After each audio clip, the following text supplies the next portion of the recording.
Assalamualaikum warahmatullahi wabarakatuh. Selamat berjumpa kembali dengan kami di kanal YouTube 1001 Ide.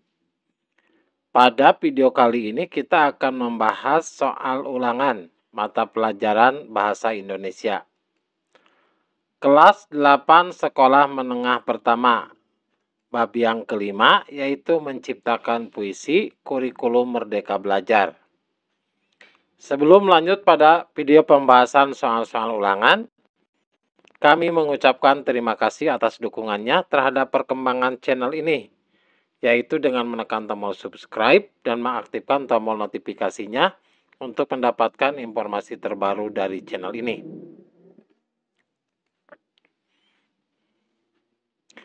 Yang pertama, berilah tanda silang pada huruf A, B, C, atau D pada jawaban yang paling benar.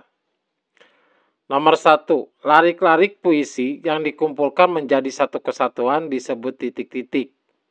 Pilihannya A baris, B kalimat, C bait, dan D paragraf.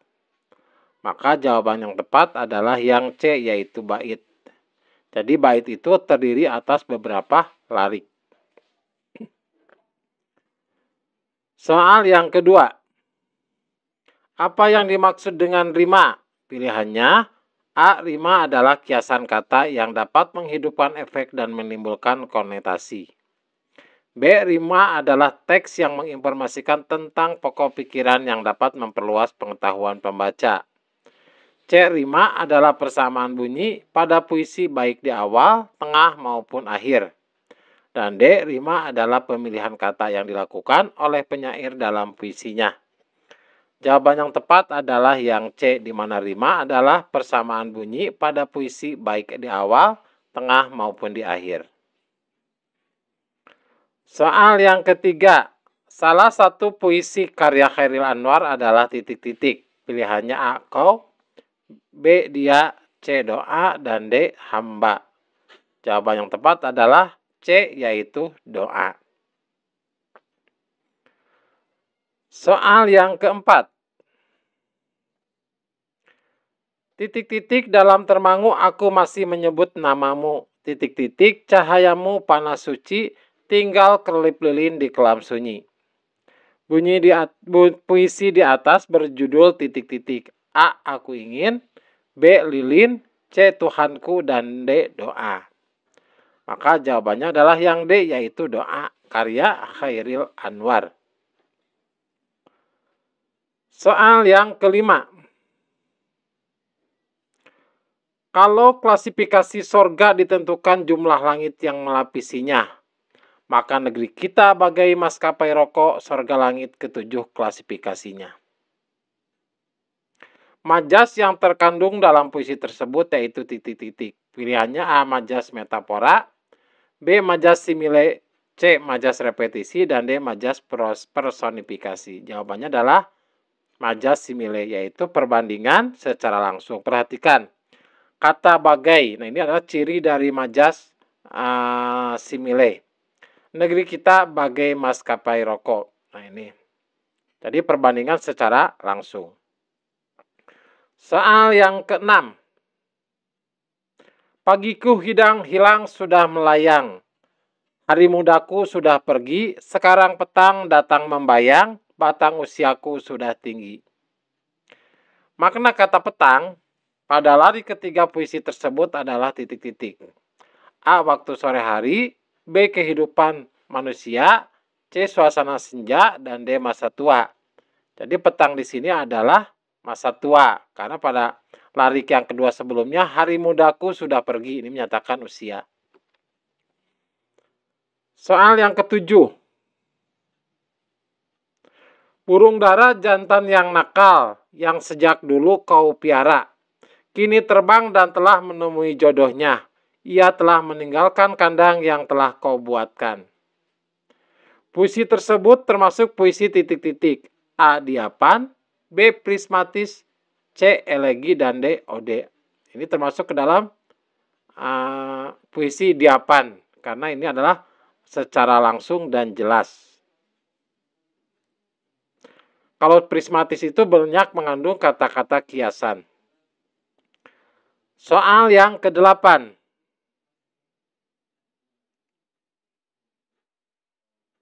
Perhatikan puisi di atas.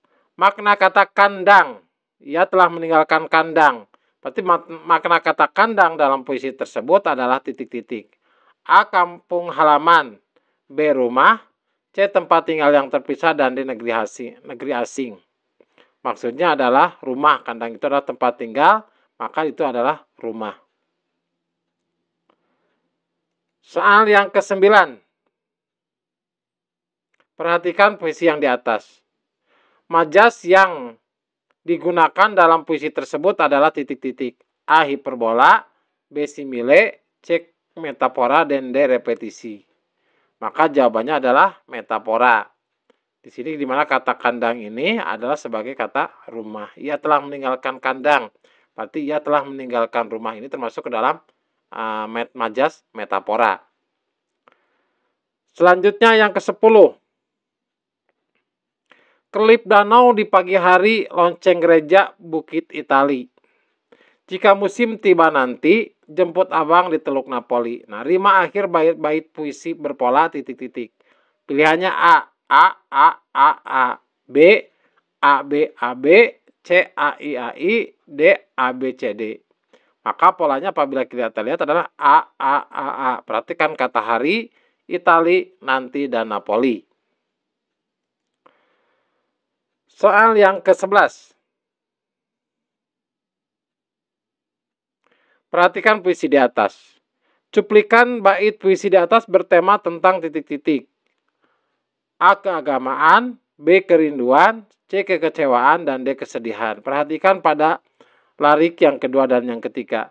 Jika musim tiba nanti, jemput abang di Teluk Napoli. Nah, makin menyatakan sebuah kerinduan. Jawabannya adalah yang B.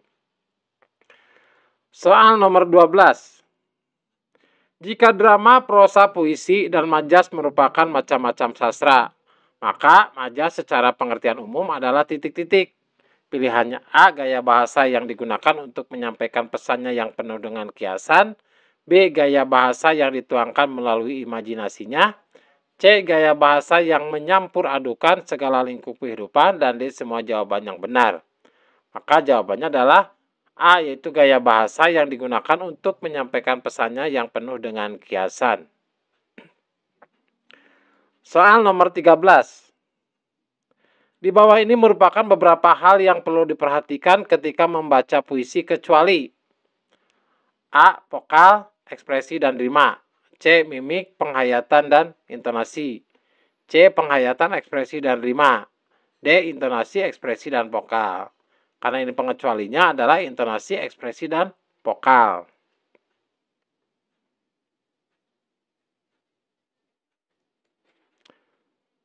Soal nomor 14. Tujuan membaca sebuah puisi dalam hati secara berulang-ulang adalah titik-titik. A. Menghafal puisi. B. Memahami puisi. C. Berlatih membaca dengan baik. Dan D. Memahami isi dan cara membaca puisi. Maka jawaban yang tepat adalah yang D, yaitu memahami isi dan cara membaca puisi. Soal nomor 15. Pemilihan kata dalam menulis sebuah puisi disebut dengan istilah titik-titik. A. Tipografi, B. Diksi, C. Imaji, dan D. Majas. Kalau pemilihan kata itu disebutnya adalah B, yaitu diksi. Silakan kunjungi website kami 1001ide.com sebagai media belajar interaktif. Pada website tersebut terdapat rangkuman materi tingkat sekolah dasar, sekolah menengah pertama, dan sekolah menengah atas. Ada juga latihan soal, video pembelajaran, dan dapat mendownload buku untuk tingkat sekolah dasar, sekolah menengah pertama, dan sekolah menengah atas. Untuk soal nomor 16 sampai dengan 20, jawablah pertanyaan-pertanyaan di bawah ini dengan benar. Apa yang dimaksud rima? Nomor 16. Apa yang dimaksud rima dan irama dalam puisi? Maka jawabannya, rima adalah pengulangan bunyi yang berselang, baik dalam puisi maupun pada bagian akhir. Jadi pengulangan bunyi. Kemudian kalau irama adalah bunyi-bunyi yang berulang, teratur, dan variasi bunyi menimbulkan gerak yang hidup, seperti air mengalir.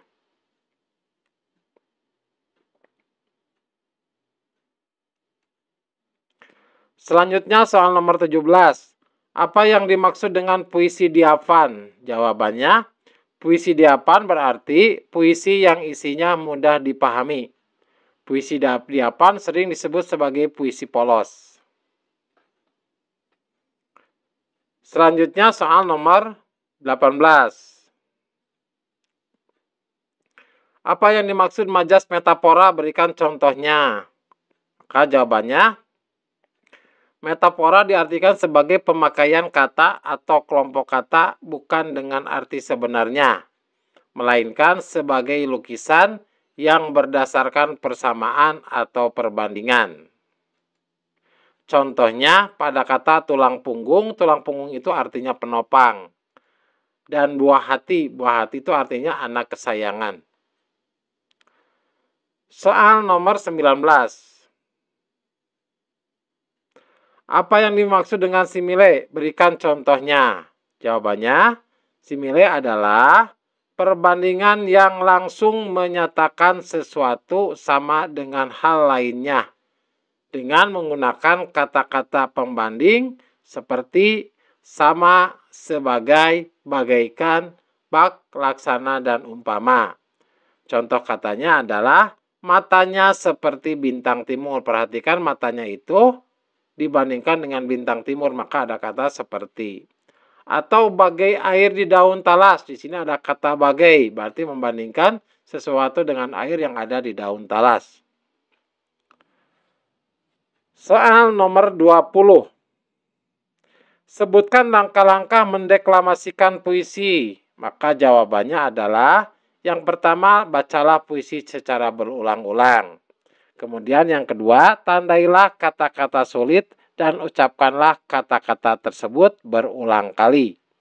Serta yang ketiga, tandailah kalimat yang mengandung repetisi atau pengulangan.